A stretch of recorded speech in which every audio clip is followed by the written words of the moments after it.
Okay, so you could be forgiven for thinking up until now that this counterattack of mine has been a complete and utter failure, because in a way it kind of has. So far, we bumped into the enemy out here on the right in the orchard, managed to push them back slightly, killing a few of them in the orchard as I kind of slowly weave my teams down through this kind of ravine over here. Basically, my intention for this was to continue pushing along the edge of the ravine using the shallow terrain on the inside as kind of a safe spot from enemy fire as I kind of work my way down through the bottom of this thing all the way up in this direction.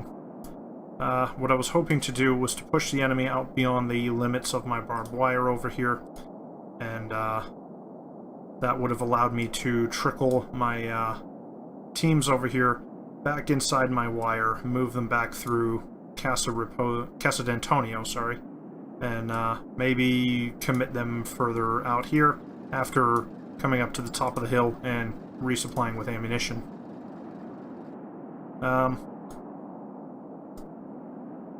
You might have seen a little bit of this action. This infantry team managed to get all the way down to the end of this path over here, ran into some enemy infantry in this house, and next to the house, and in this field over here, and behind the house in the road, and also in this tree line, and even more in this tree line, and a couple of anti-tank guns positioned over here as well, and some machine guns over here. Yeah, we ran into a whole mess of dudes.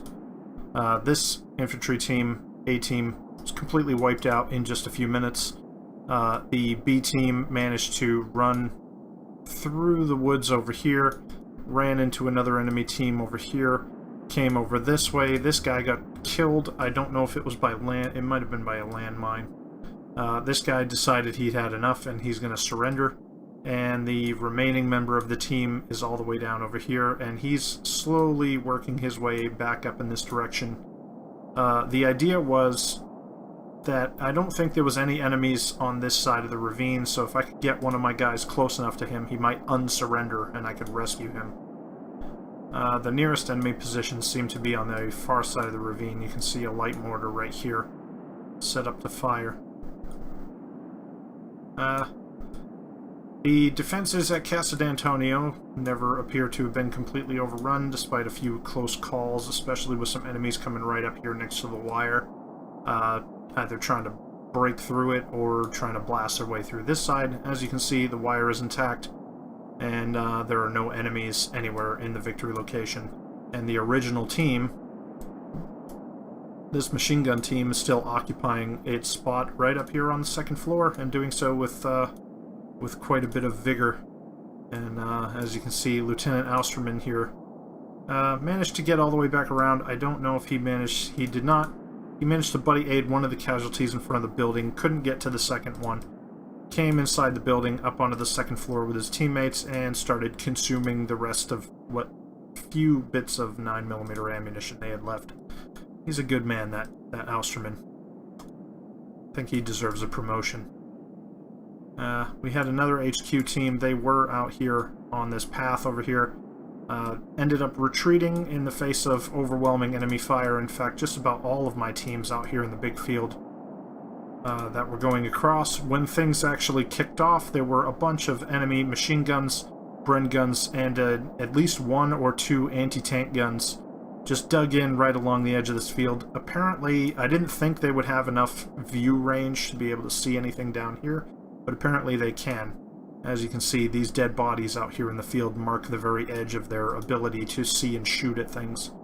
If I had kept my attack maybe farther up along this road here, I likely would have avoided any of those problems. But honestly, I didn't think of it at the time, and I didn't think enemy troops in that tree line back there would have been able to see so far into the field. But that's what you get when you operate at night. There's a lot of uncertainty that goes with it.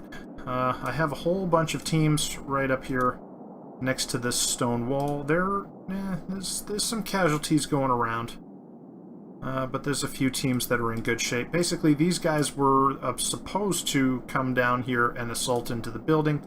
As you can see, there's an enemy squad or half squad just sitting in here pouring fire up along the road.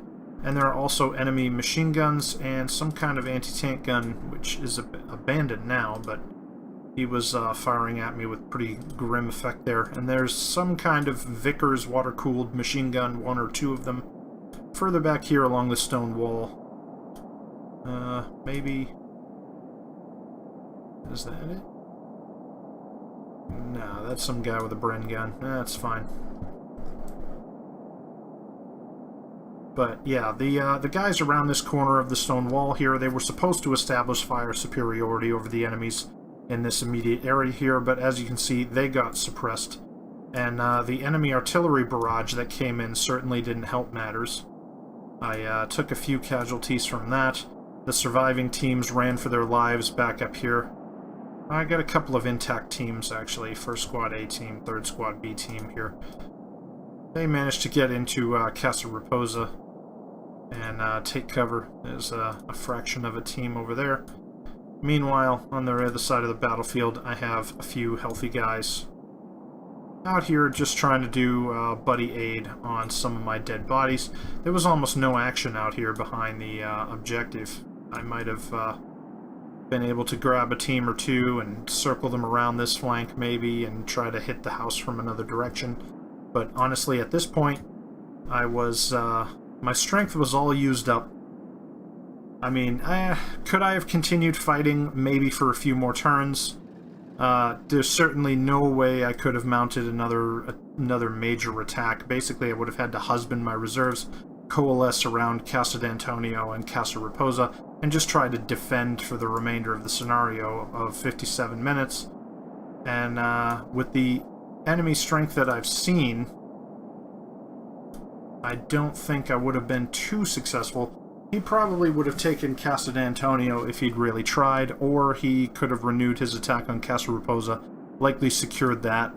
And unless there was some kind of mass breakthrough, I don't know if he would have taken more than one other victory location.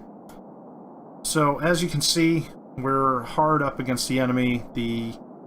What I was able to put through for a counterattack basically came to an end. And outside of the game, I asked for a ceasefire, or if he'd be willing to accept a ceasefire. My proposal was that we would spend the next 7 turns. We would wind all the way down to 50 minutes. We'd spend the next 7 turns disengaging, buddy aiding what few troops we could get to, basically disengaging, and I proposed to fall back to my jump-off point. And that would have given me a chance to re-occupy Casa Albaneta and add that to my victory score. However, Bletchley Geek hit the ceasefire button right away, so what you're going to see...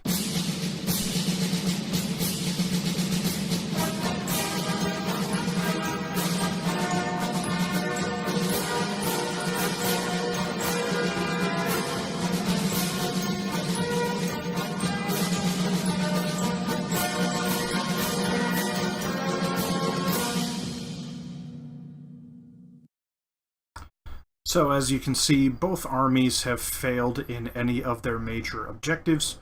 I hold 3 victory locations. Oh, I guess it... Yeah, see, Casa Albaneta would have been in my possession had I actually had any troops there.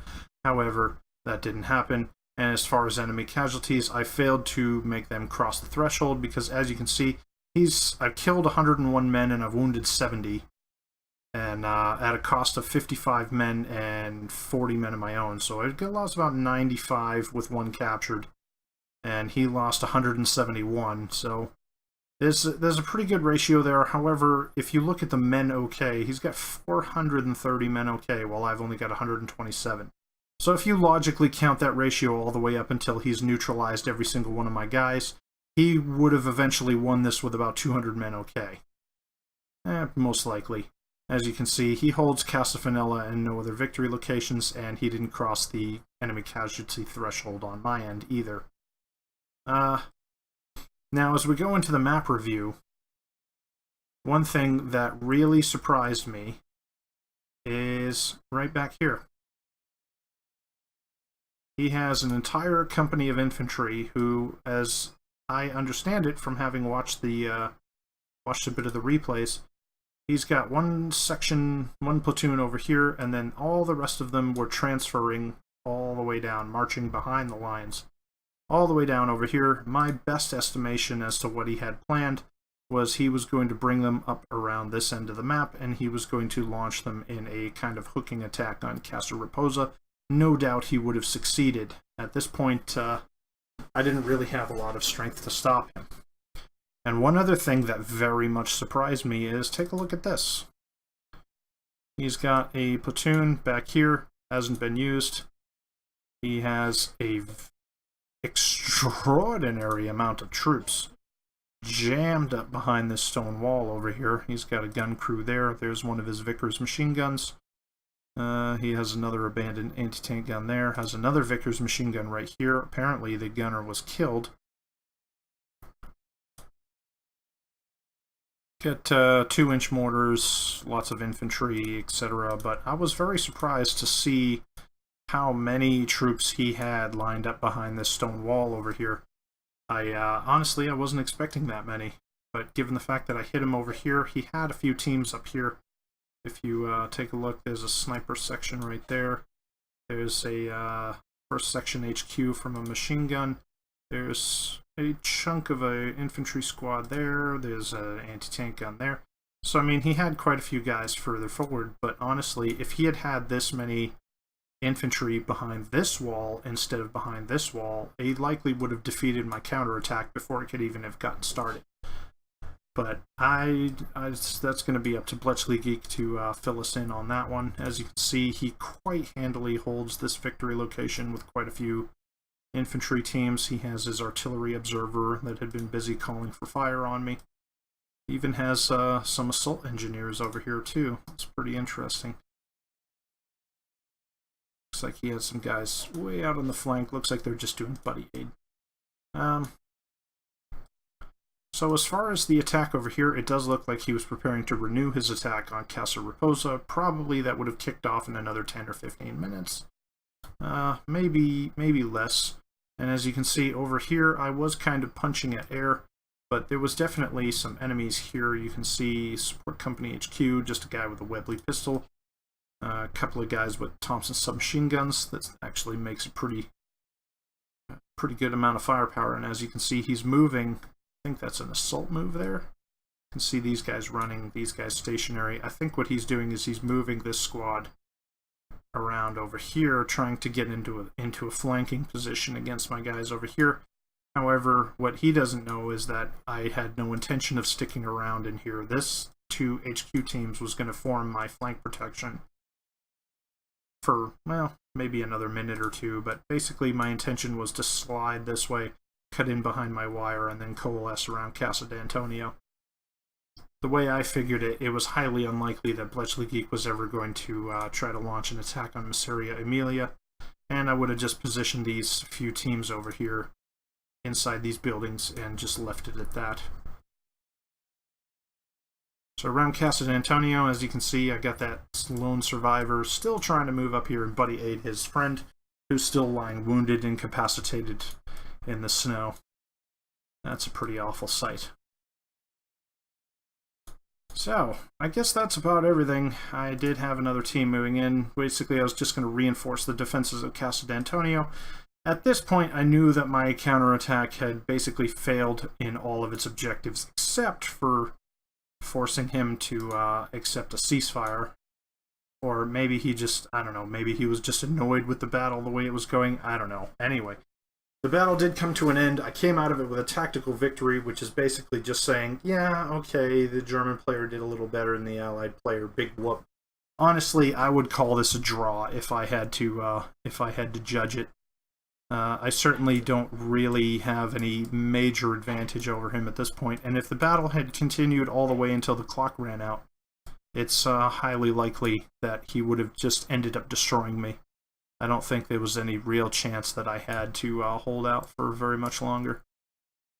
So anyway, I'd like to give a big thanks to my opponent, Bletchley Geek. He certainly made me a little mystified early on when I saw him blasting gaps in stone walls up here.